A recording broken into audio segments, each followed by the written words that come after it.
So having said that, we come to other comments.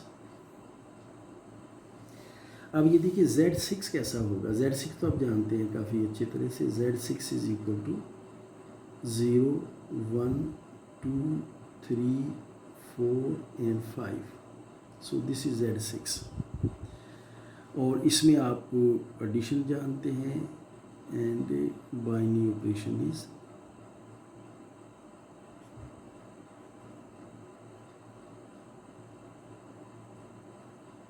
Addition modulo 6। और ये आप बड़ी आसानी से देख सकते हैं कि जो हमने ऊपर अगर लिखना चाहें आप, जैसे ऊपर किया था हमने, तो 4 + 5 को ऐड करने से रिज़ल्ट 9 आता है। तो 4 + 5 mod 6 जो है इसका रिज़ल्ट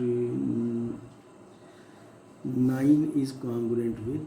अब 9 को आप 6 से डिवाइड कर दें तो result will be equal to 3। So 4 + 5 is 3 mod 6।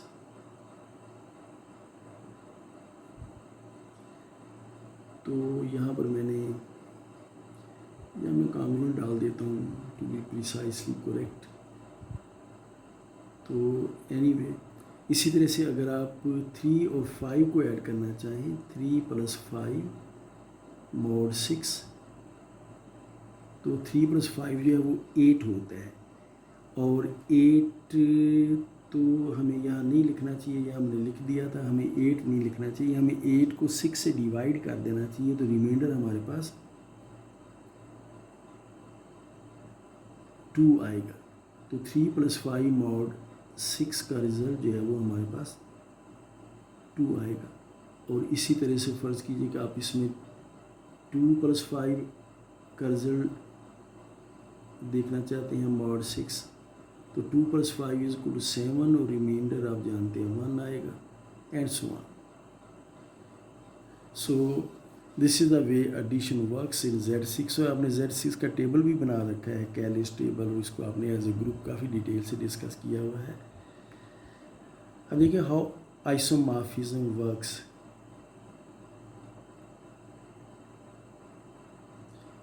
How isomorphism works, ये बड़ी सिंपल सी बात है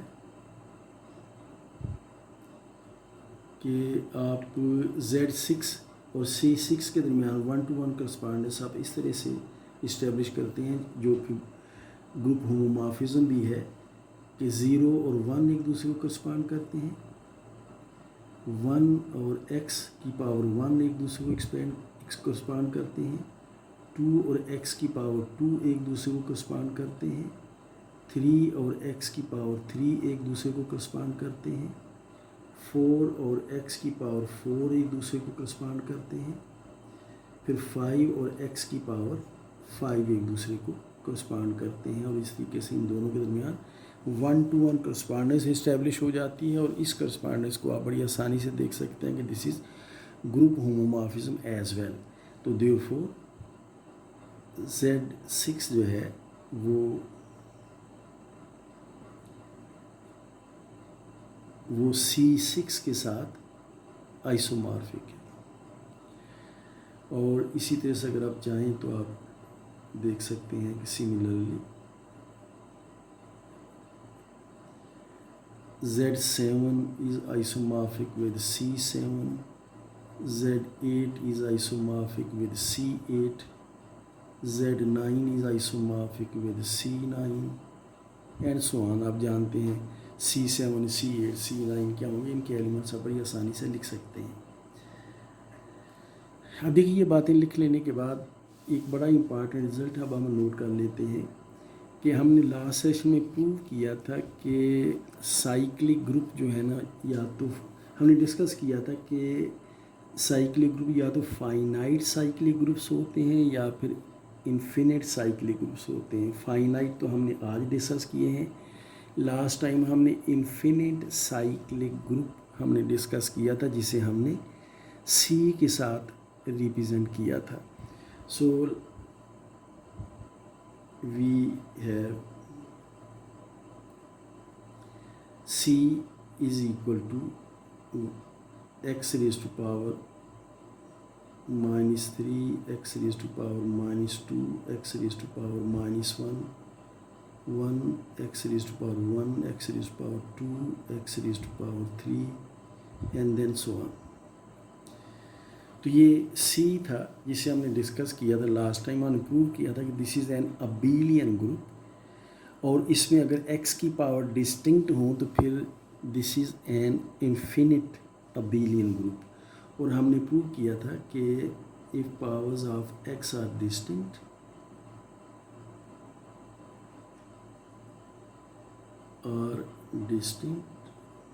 ये कोई दो पावर्स आपस में बराबर ना हो जाए, then C is infinite abelian group.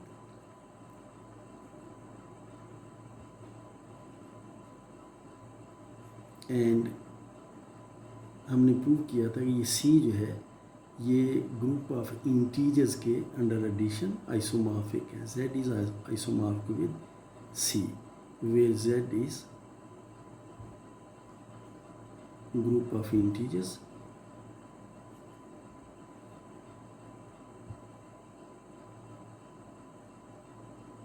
under binary operation addition।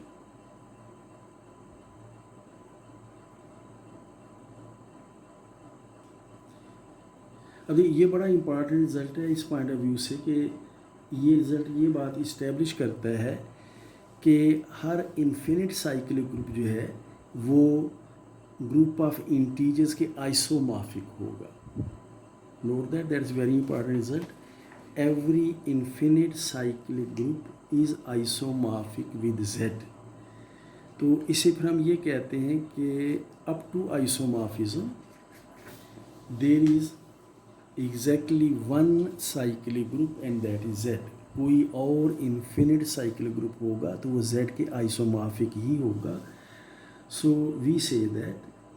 We can say that in fact we can say that up to isomorphism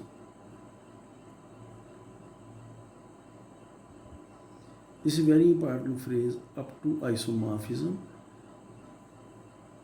मैं दोबारा इसको एक्सप्लेन कर दूंगा। Let me write the sentence first. We can say that up to isomorphism there is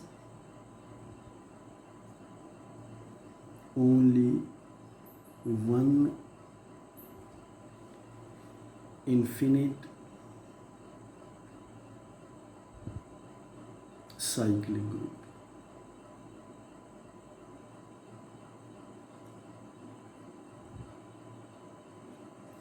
So up to isomorphism there is only one infinite cyclic group and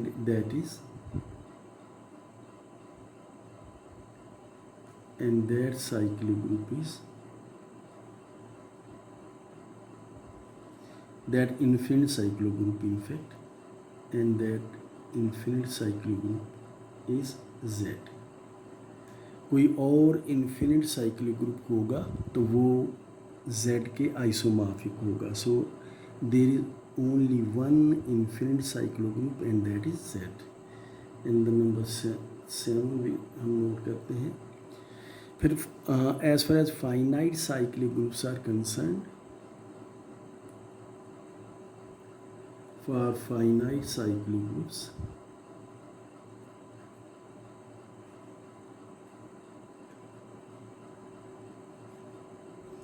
मैं ये बात note कर दूँ कि हमने लास्ट सेशन में प्रूव किया था कि हर साइक्लिक ग्रुप जो है वो कम्यूटेटिव होता है। ये प्रूव था हमने इन्फिनिट के लिए किया था, लेकिन फाइनाइट साइक्लिक ग्रुप जो है वो इन्फिनिट साइक्लिक ग्रुप के ऊपर एक कंडीशन लगा कर हमें मिल जाते हैं कि इन्फिनिट में ये है कि x की जो पावर्स हैं वो डिस्टिंक्ट होती हैं, और अगर x की पावर डिस्टिंक्ट ना रहें तो आपके पास फाइनाइट साइक्लिक ग्रुप आ जाता है। तो हमने चूँकि इन्फिनिट के लिए प्रूव कर रखा है कि हर cyclic group infinite cyclic group जो है वो अबेलियन होता है, तो हर फाइनाइट साइक्लिक ग्रुप भी अबेलियन होता है। हमें इस बात को हमने प्रूव तो नहीं किया जो हम प्रोपोजिशन कर रहे थे, लेकिन it is understood from our previous proof जो हमने इन्फिनिट साइक्लो ग्रुप्स के लिए किया था. I don't remember if I prove that this is commutative, but we don't need that. ये हमने किया था, ये हमने फाइनाइट के लिए भी इसे प्रूव कर लिया था कि this is commutative, so this is okay. Anyway, तो cyclic groups are always commutative, infinite हो या फाइनाइट हो. तो for finite cyclic groups we have proved that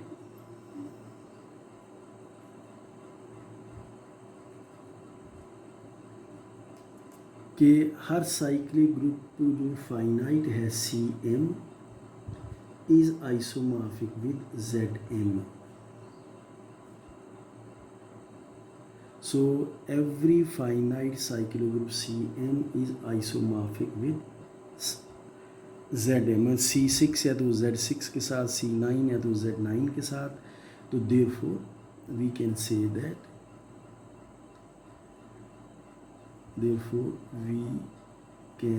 that, again up to isomorphism,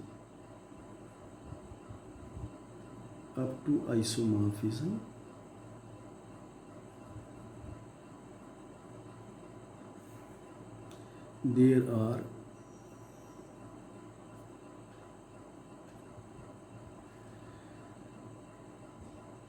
only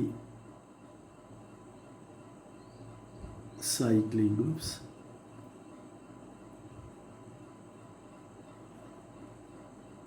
given by only finite cyclic groups. Sentence कुछ बेहतर नहीं आ रहा, but anyway, there are only finite cyclic groups given by ZM where M is greater than or equal to 1. तो cyclic groups जो हैं वो सिर्फ यही हो सकते हैं जो कि हमने लिखे हैं. अगर आप इसको डिटेल में लिखना चाहें तो इस तरह से हो जाएगा. दैट इज़, मतलब अगर आप Z1 को लिखना चाहें तो Z1 ये तो सिर्फ 0 होगा. अगर आप Z2 को लिखना चाहें तो ये 0 1 होगा. अगर आप Z3 को लिखना चाहें तो ये 0 1 2 होगा. अगर आप Z4 को लिखना चाहें तो 0 1 2 3 होगा, एंड सो ऑन. तो कह हम ये रहे हैं कि कोई और अगर फाइनाइट साइक्लिक ग्रुप आपको दिया जाए तो इन्हीं में से किसी ना किसी का आइसोमॉर्फिक होगा. So these are the only finite cyclic groups. ZM ये हैं तो इन्फिनिट मैनी, लेकिन कोई और फाइनाइट साइक्लिक ग्रुप आपको दिया जाएगा तो वो इन्हीं में से किसी एक के आइसोमॉर्फिक होगा. So these are very important things to note. Having said that, let's come to an example जो हमने इससे पहले की थी. आपको याद होगा 4 एलिमेंट्स पर हमने 2 ग्रुप्स डिफाइन किए थे. Recall that we have defined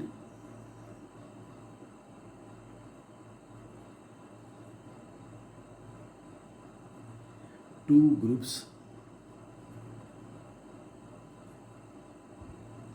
on 4 elements. जब हमने लिए तो हमने आइडेंटिटी के लिए हमने E रिप्रेजेंट किया था. 1 भी ले सकते हैं, हमने E कहा था.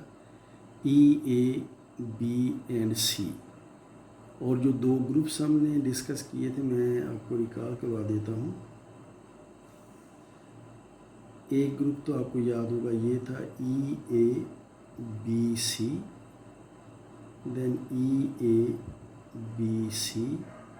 E जो है आइडेंटिटी एलिमेंट, तो यहाँ पर E, A, B, C आ जाएगा. यहाँ पर आ जाएगा A, B एंड C. और एक ग्रुप जो है ना वो हमने लिया था जो कलीन 4 ग्रुप था, और इसमें हर एलिमेंट अपना इन्वर्स होता है. E का A के साथ प्रोडक्ट जो है ना वो E आता है.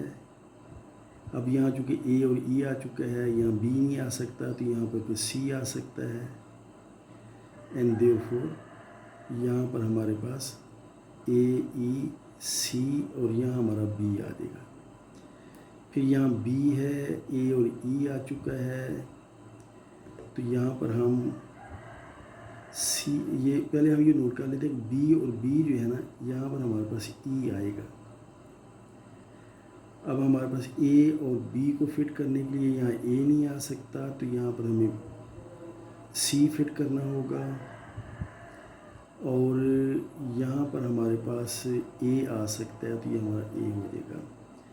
देन सी, और ये हम जानते हैं कि सी और सी के साथ यहाँ पर ई आएगा हमारे पास। यहाँ ए ई और सी आ चुका है, तो यहाँ बी होगा, बी सी और ई आ चुका है, तो यहाँ पर ए होगा। तो ये हमारा क्लीन फोर ग्रुप था। मैं यहाँ लिख देता हूँ KLIEN फोर ग्रुप।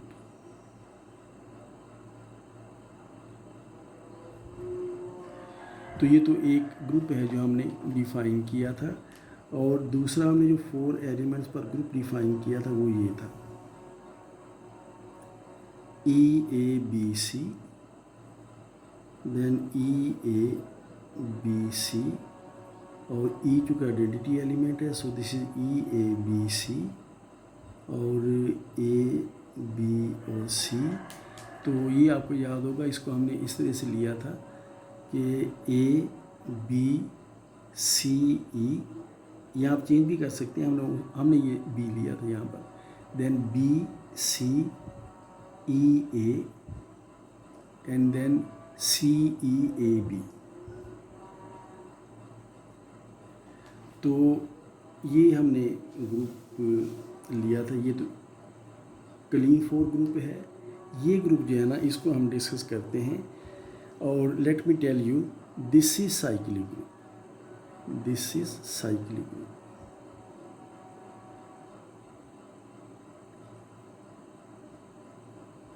अब ये बात भी नोट कर लीजिए कि आपको कोई भी पॉजिटिव इंटीजर दे दिया जाए, उस ऑर्डर का साइक्लिक ग्रुप ज़रूर मिलता है। अगर आपको 4 दिया जाए तो ऑर्डर 4 का साइक्लिक ग्रुप आपको ज़रूर मिलेगा। 6 दिया जाए तो ऑर्डर 6 का साइक्लिक ग्रुप आपको ज़रूर मिलेगा। तो हर पॉजिटिव इंटीजर के ऑर्डर का साइक्लिक ग्रुप जो है ना, वो आपको हमेशा मिलेगा। So let's see how this particular group is cyclic group.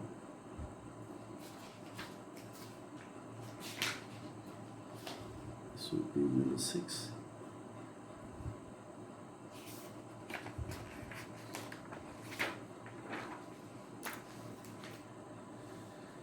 So let's see.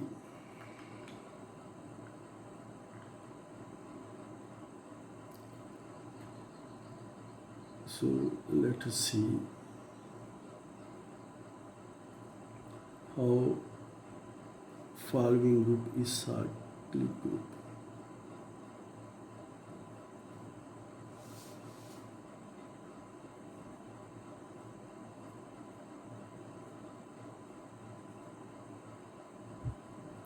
मैं वो टेबल को दोबारा यहाँ रिपीट कर देता हूँ ताकि बात हमें ज़रा आसानी से नज़र आए। सो this is EABC, EABC, and then EABC, AB,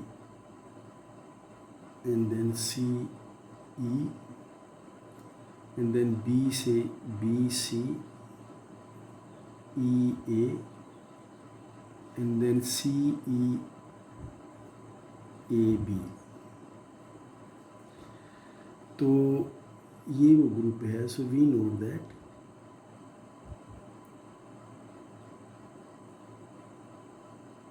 ये नोट कीजिए, ये जो एलिमेंट B है, ये एलिमेंट, ये A को A से ऑपरेट करने से, A operated with A is equal to B। So we note that B is equal to A operated with A, and इसे आप चाहें तो आप इसे A स्क्वायर लिख सकते हैं। And C is equal to, आप C नोट कीजिए, C is equal to B operated with A, B operated with A is equal to C, BA is equal to C। So C is equal to BA, और B चूँकि A square के बराबर है तो ये आ जाएगा A square A and A square A is equal to A cube. फिर सी देखिए, सी ये this is C, so C is equal to a cube and then we found b is equal to a square, c is equal to a cube। अब e देख लीजिए, e is equal to c operated with a, e is equal to c operated with a and c is equal to a cube operated with a is equal to a raised to power 4। so we have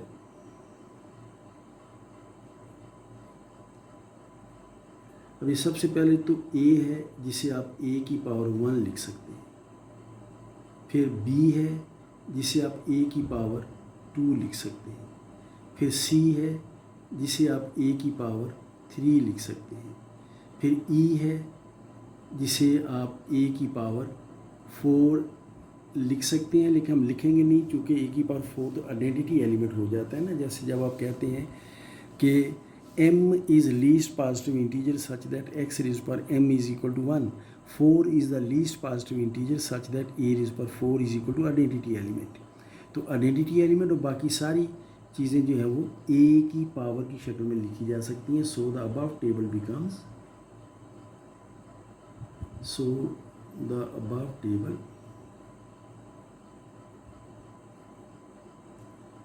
becomes, इस table को अब यूँ लिख सकते हैं कि e तो identity element है, e रहेगा, a को आप a लिख लीजिए, b को आप a स्क्वेयर लिख लीजिए, c को आप a। I have completed the table. You can see that a square multiplied with a raised to power 3 is equal to a raised to power 5, and then we divide 5 with 4, remainder is 1, so it is a raised to power 1। a cube multiplied with a cube is equal to a raised to power 6, when we divide 6 with 4, remainder is 2, so it is a raised to power 2। so you can see that this table consists of powers of a। देखिए हमने a is a raised to power 1, b is equal to a raised to power 2, c is equal to a raised to power 3, and all of these are powers of a। so this group can be written as cyclic group generated by a। so this is a finite cyclic group generated by a। Recall कीजिए कि हमने dihedral group of square किया था जिसमें आपको याद होगा 4 rotations हैं और 4 रिफ्लेक्शंस हैं। 4 रोटेशंस हैं are 0 degree, rotation through 90 degree, rotation through 180 degree, rotation through 270 degree.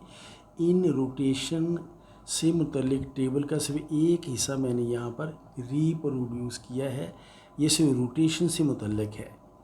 इसे आप ज़रा गौर से देखिए और इन क्वेश्चंस के आंसर दीजिए कि is this a cyclic group, if yes what is the generator off this particular group. याद रखिए 4 एलिमेंट्स पर सिर्फ 2 ग्रुप्स बनते हैं, उनमें से एक ग्रुप जो है ना वो तो क्लीन 4 ग्रुप है और दूसरा ग्रुप जो है वो साइक्लिक ग्रुप है।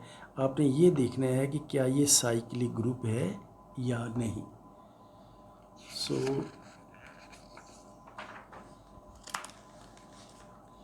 So let's define cyclic group formally. So we define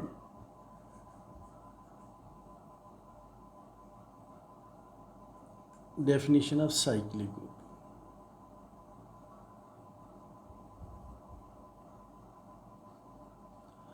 So a group generated by a single element is called a cyclic group। A group generated by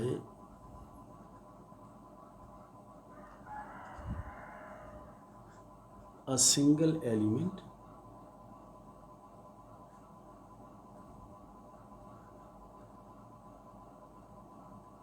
say that element is X is called cyclic group।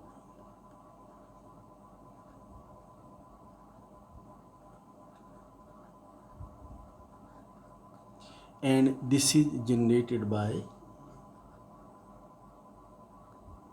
this is denoted by, in fact this is denoted by,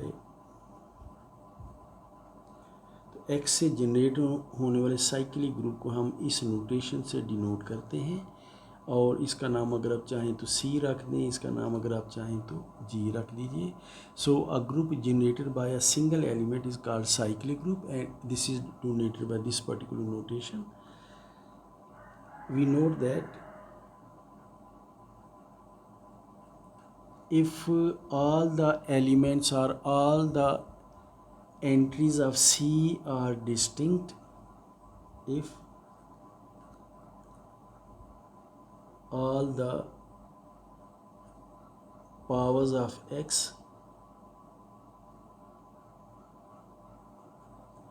are distinct,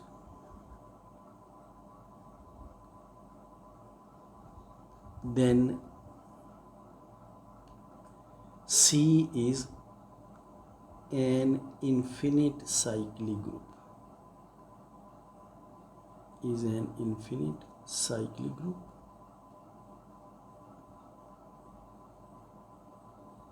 और ये बात हमने prove की है, and in this case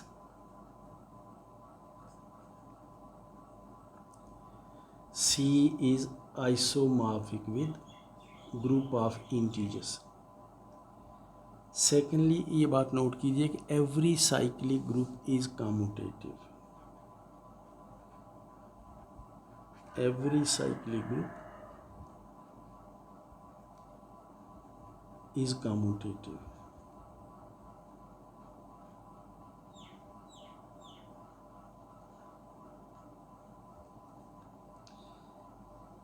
and thirdly note कीजिए कि अगर x की पावर्स जो है वो डिस्टिंक्ट ना हो, so if powers of x are not distinct,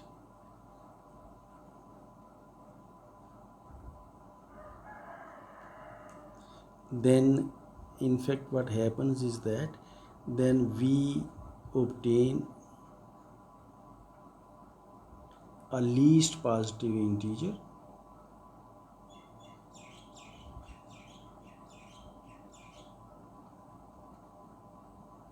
we obtain a least positive integer m such that x raised to power m is equal to 1, which is identity element of the group. And in this case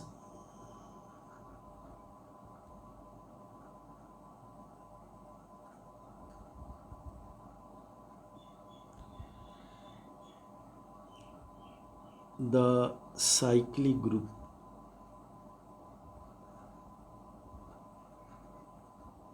which we write as group generated by X is finite, and we write it as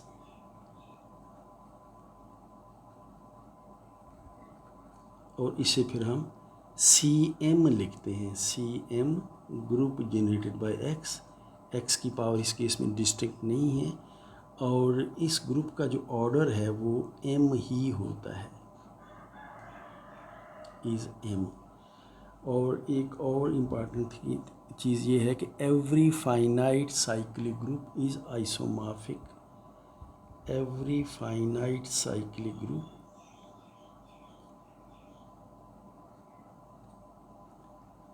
every finite cyclic group CM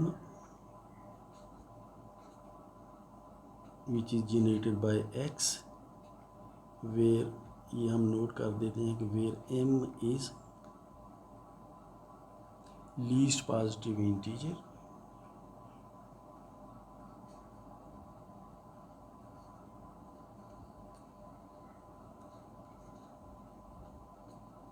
for which x raised to power m is equal to 1. So every finite cyclic group is isomorphic with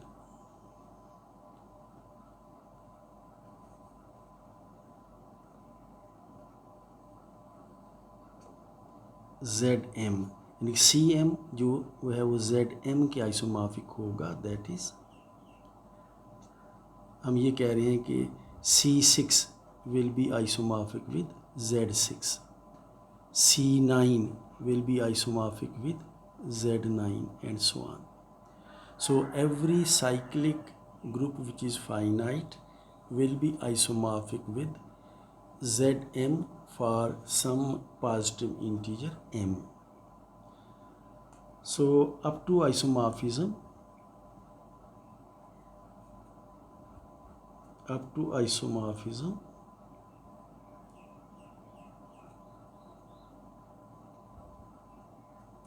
there is only one infinite cyclic group up to isomorphism. Infinite cyclic group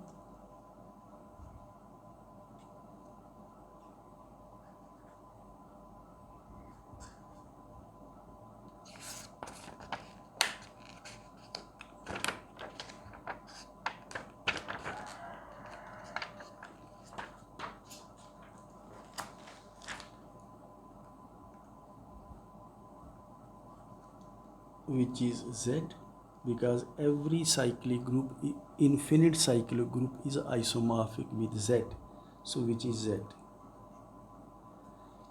And every finite cyclic group, and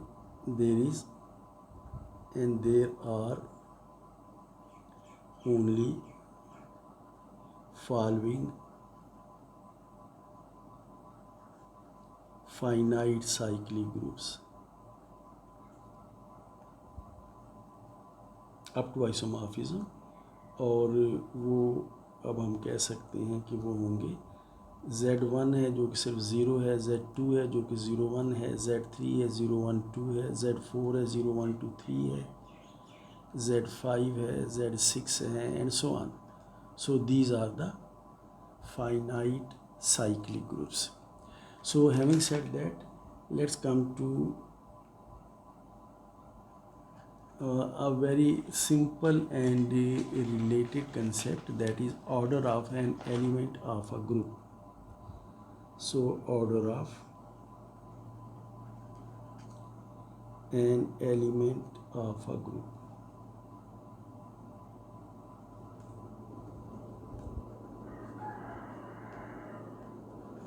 So let's have definition first. So definition goes as follows. Let G be a group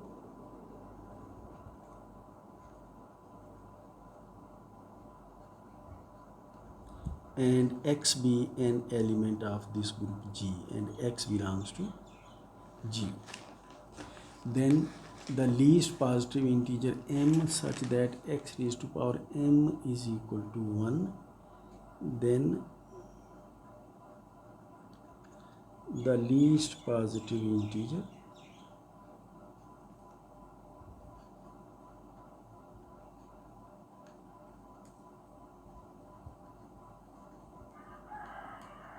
m such that x raised to power m is equal to 1 is called the order of x.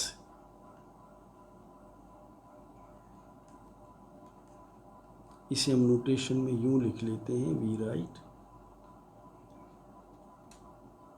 Order of x is equal to m.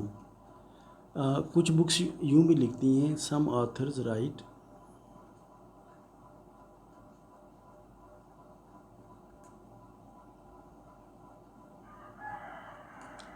Order of x, O x is equal to 1, लेकिन हम यही notation इस्तेमाल करेंगे जो हमने इससे पहले लिखी है. So order of x. अब अगर कोई ऐसा एलिमेंट एग्जिस्ट ना करता हो कि x की पावर m जो है 1 के बराबर हो, if no such m exist, if no such m exists, then we define, या फिर हम यूँ कर लेते हैं कि हम ये कहते हैं एक्स का जो ऑर्डर है वो इन्फिनिटी है। लेकिन अगर तो आपको कोई ऐसा पॉजिटिव इंटीजर मिल जाए कि एक्स की पावर करने से, लीस्ट पॉजिटिव इंटीजर ऐसा मिल जाए कि एक्स की वो पावर करने से रिजल्ट जो है 1 या आइडेंटिटी एलिमेंट के बराबर आ जाए, तो you say that that particular positive integer is order of the element X. और अगर ऐसा ना हो तो then we define that order of X is infinity. So let's have a proposition related with this particular definition. Proposition says that let G be a group and let X belongs to G. Let G be a group and X belongs to G.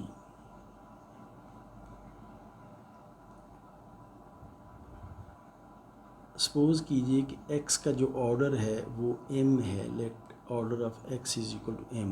Order of x is equal to m के मानी ये है कि m is the least positive integer for which x raise to power m is equal to 1। Then prove हमने ये करना है कि x raise to power t is equal to 1 if and only if m divides t।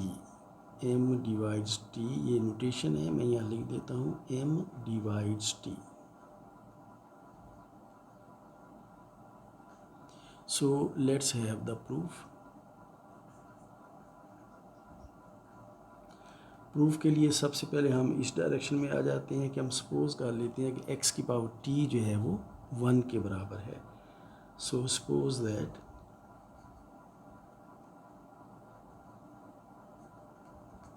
x raise to power t is equal to 1। Prove हम ये करेंगे कि m जो है वो t को डिवाइड करता है, तो we shall prove that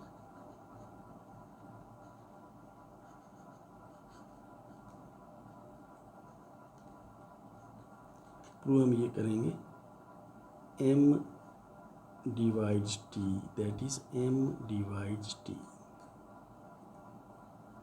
m divides t. So this is what we have to prove. Now by Devian algorithm we can write, by Devian algorithm, आप जानते हैं डिवीजन एल्गोरिदम आप 5वीं 6ठी क्लास में किया करते हैं। By division algorithm we can write m चूँकि पॉजिटिव इंटीजर है, therefore we can apply division algorithm and we can write t is equal to M Q plus R. ये बात हम इससे पहले भी डिस्कस कर चुके हैं। और r पर कंडीशन ये होती है कि it has to be less than m and this has to be greater than और equal to 0। So we can write t is equal to M Q plus r. So having said that t is equal to m q plus r, अब चूँकि x की power t 1 है तो therefore since x raised to power t is equal to 1,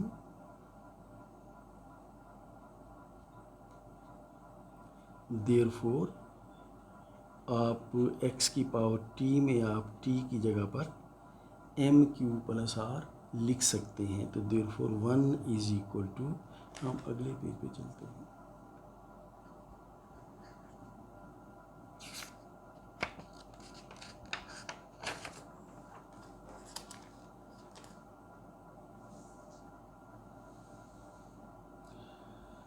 So we can write 1 is equal to x raised to power t, therefore 1 is equal to x raised to power t and t is equal to m q plus r। तो हम t की जगह m q plus r लिख देते हैं and this is equal to x raised to power m q plus r and this is equal to, इसे आप लिख सकते हैं x raised to power m q multiplied with x raised to power r and this can be written as x raised to power m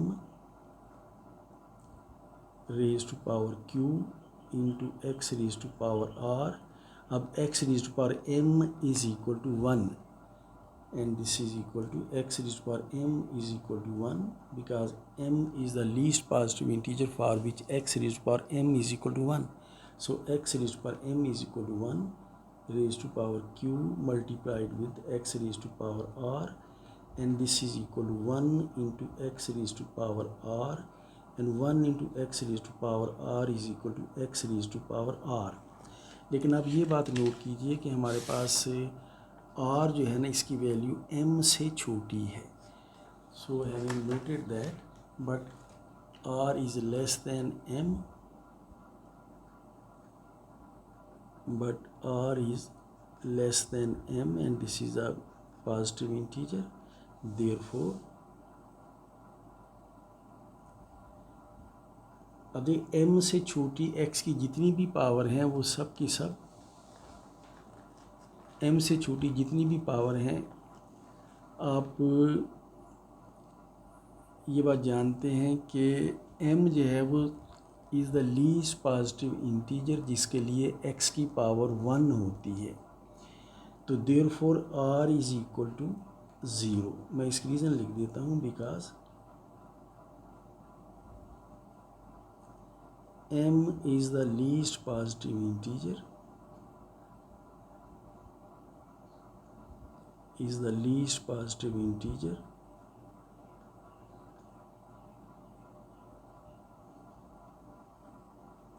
for which x raised to power m is equal to 1. तो m चूँकि सबसे छोटा positive integer है जिसके लिए x की power m 1 हो सकती है, तो m से छोटा भी पॉजिटिव इंटीजर x की पावर होकर जवाब 1 नहीं दे सकता.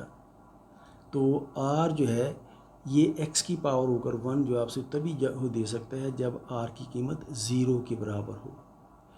r greater than equal to 0 या लेस देन m. अब लेस देन m ये हो नहीं सकता क्योंकि m सबसे छोटा पॉजिटिव इंटीजर है जो x की पावर 1 देता है, तो फिर r has to be equal to 0. Therefore r is equal to 0.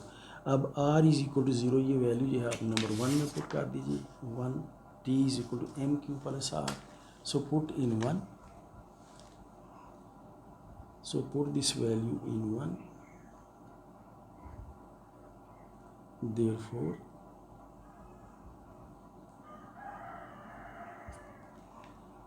t is equal to m q plus r. में r की जगह पर हम 0 लिख देंगे तो ये आ जाएगा m q plus 0 and this is equal to m q. तो फिर हम ये कह रहे हैं कि देखो t is equal to m q. अगर t m q के बराबर है तो फिर t divided by m is equal to q. अब चूँकि ये सब के सब इंटीजर्स होने चाहिए तो therefore m divides t. Therefore m divides t. तो ये पहला हिस्सा हमारा मुकम्मल हो जाता है. Now we come to second part. अब सपोज कर लीजिए कि m t को डिवाइड करता है. Now suppose that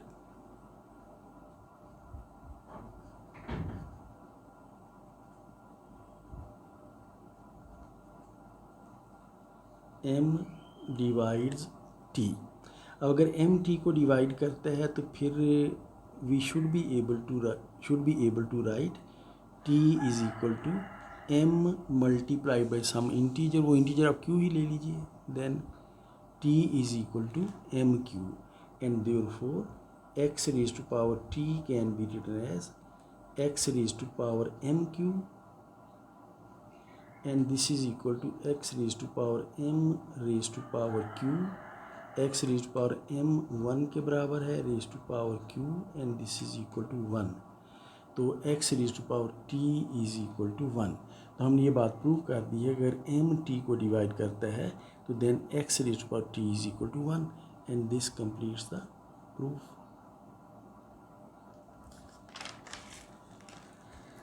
So having said that, let's come to another very simple proposition which says that let's write this proposition.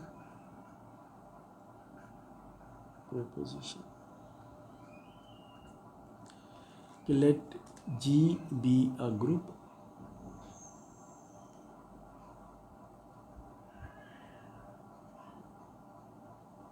and x belongs to G such that x जो है वो G का एक ऐसा element है कि अगर आप इस एलिमेंट x से ग्रुप जनरेट करें साइक्लिक ग्रुप, तो ये ग्रुप पूरा का पूरा ग्रुप G के बराबर हो जाता है such that G is equal to group generated by x। देन हम प्रूव ये करेंगे कि ग्रुप G का ऑर्डर जो है ना वो वही होगा जो कि इस एलिमेंट x का ऑर्डर है। Proof is very simple. इसके हमें दो केसेस बनाने पड़ेंगे। तो केस वन है कि case one is that if order of x is finite. Case 1, if order of x is finite, mean order of x is equal to m, where m is a positive integer, where m is a positive integer. finite होने के यही माने होते हैं positive integer. if order of x is finite, suppose order of x is equal to m, then G will be equal to group generated by x, ये तो हमें वैसे गिवन है, and this group will be equal to 1 x x square so on up to x raised to power m minus 1। ये चीज़ हमने इससे पहले काफ़ी डिस्कस की है कि x से जनरेट होने वाला फाइनाइट ग्रुप जो है वो ये होगा जिसे हम CM लिखते हैं, cyclic group generated bye M, और इसमें कोई दो एलिमेंट्स कॉमन नहीं होते और ये कॉन्सिक्वेंस है because M is the least positive integer for which x raised to power m is equal to 1, that is m is order of x। तो देयरफॉर ग्रुप G का ऑर्डर जो है will be equal to, अब इन elements को आप गिन लीजिए, इन elements की तादाद जो है वो m है और m जो है ना वही ग्रुप G का ऑर्डर है और m जो है ना वही एलिमेंट x का ऑर्डर है। तो आप देखिए, therefore we have proved that if order of x is equal to m or order of x is equal to finite, then order of G is equal to order of x. So now we come to case 2. Case 2, and for this case suppose that order of x is equal to infinity. So if order of x is equal to infinity, then we have to prove that order of G is equal to infinity. So we have to prove that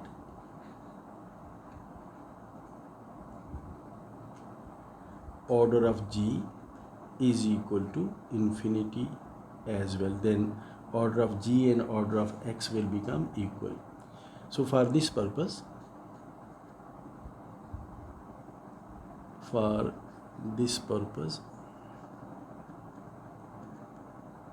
it is sufficient to prove that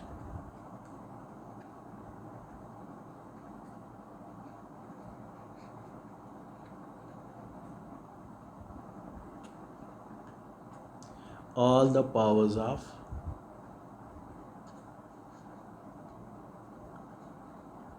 x are distinct.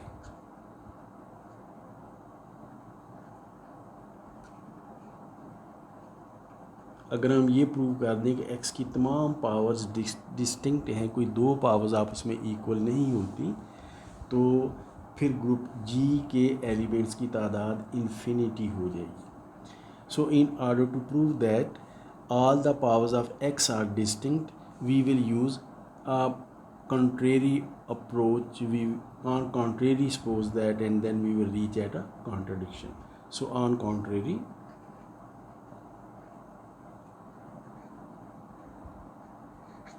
suppose that हम suppose ये करेंगे कि x की तमाम power जो है वो distinct नहीं है, बल्कि कोई दो पावर्स कम से कम ऐसी हैं जो इक्वल हो जाती हैं। So on contrary suppose that x raise to power a is equal to x raise to power b, और जब आप नंबर्स लेते हैं तो आपने ऑर्डर तय करना होता है। तो in this case suppose a is less than b और b is greater than a, then अब आप एक्स रेज़्ड पावर ए को इन्वर्स करके राइट हैंड साइड पर ले जाइए। सो दिस विल बिकम, यहाँ पर 1 रह जाएगा, this is equal to x raised power b multiplied with x raised power minus a, and therefore 1 is equal to x raised power b minus a. और ये बात नोट कीजिए कि ए चूँकि बी से लेस है तो ए को अगर आप इस तरफ ले आएँ तो 0 is less than b minus a, या आप ये कह लीजिए कि बी माइनस ए जो है ये एक पॉजिटिव नंबर है, B minus A is greater than 0। तो अब देखिए हमने एक ऐसा पॉजिटिव एक्सपोनेंट हासिल कर लिया एक्स का, जो एक्स की पावर एक्स का एक्सपोनेंट बन के ये पावर एक्स की 1 के बराबर हो जाती है। एंड दिस इज़ कंट्राडिक्शन, क्योंकि एक्स का ऑर्डर जो है वो इन्फिनिटी है, तो अगर एक्स का ऑर्डर इन्फिनिटी है तो एक्स की कोई फाइनाइट पावर 1 के बराबर नहीं हो सकती। सो which is contradiction?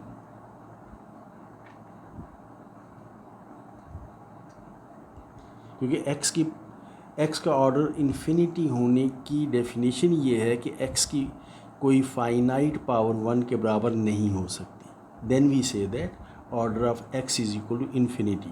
So if order of X is equal to infinity, तो फिर एक्स की कोई फाइनाइट पावर 1 के बराबर नहीं हो सकती। Therefore this is a contradiction. Which is contradiction?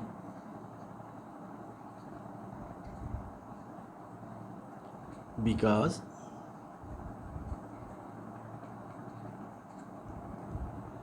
which is contradiction because a finite power of x, a finite power of x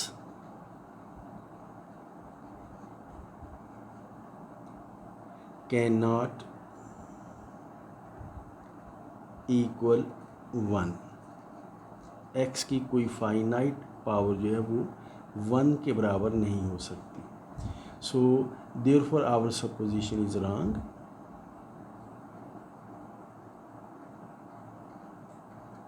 Therefore our supposition is wrong।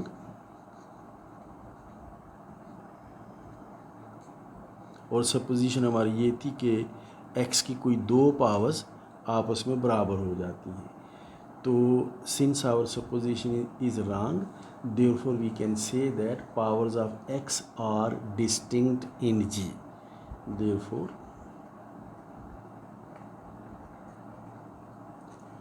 powers of x are distinct in G।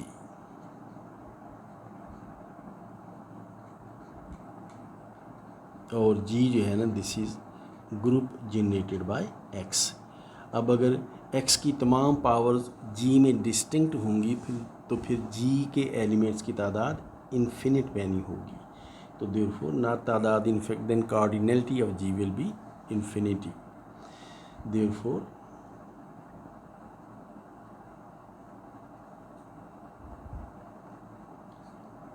order of G or cardinality of G is equal to infinity, and infinity is the same thing as order of x। This is equal to order of x, and therefore we have established that, therefore we have proved that order of G is equal to order of x, and this completes the proof। Having said that, एक दो चीज़ें और note कर लेते हैं।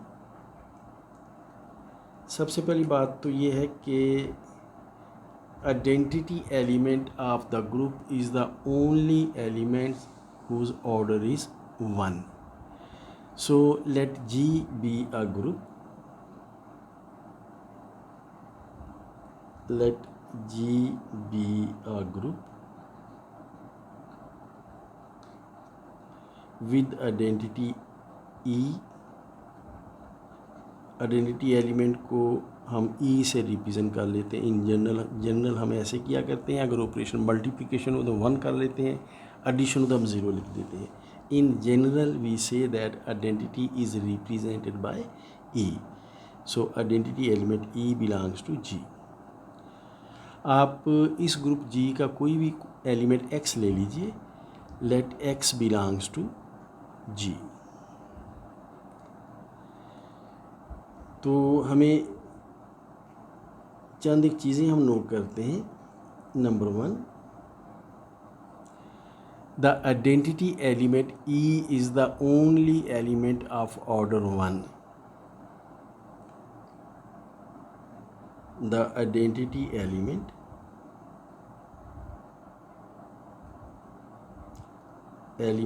E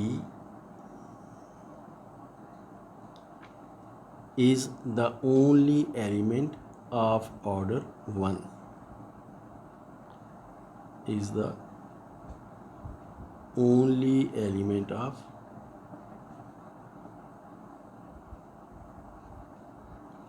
order 1.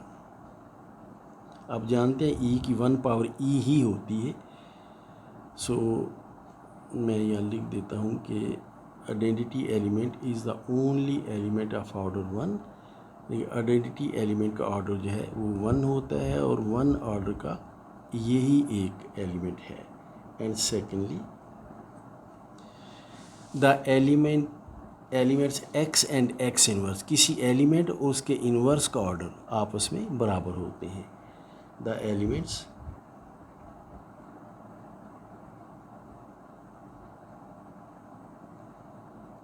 x and x inverse have the same order,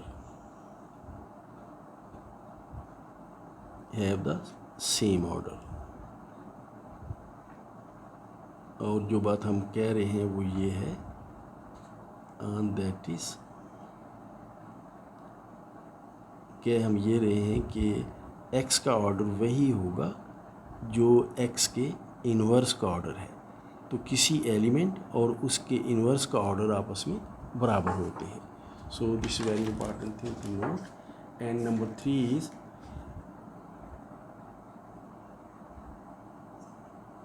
the element x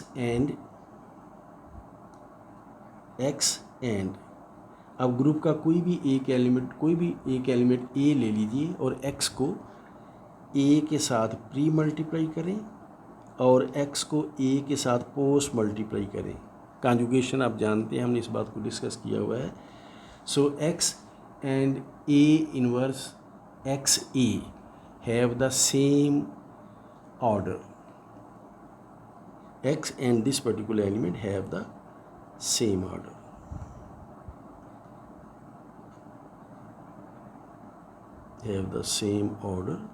So what we are saying is that is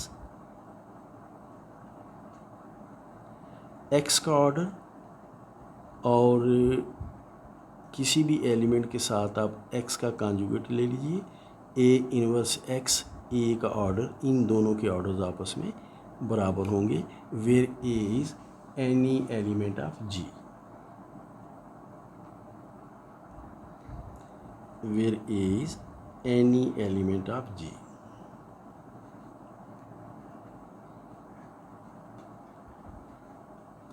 तो ये मैं रिजल्ट्स रिकॉल कर देता हूँ। Identity element is the only element of order 1। तो order 1 का सिर्फ एक ही एलिमेंट है and that is identity element. किसी भी एलिमेंट और उसके इन्वर्स का ऑर्डर आपस में बराबर होते हैं। और किसी भी एलिमेंट x और किसी एलिमेंट के साथ इसका कॉन्जुगेट ले लीजिए तो x का और a इन्वर्स x a का ऑर्डर आपस में बराबर होते हैं।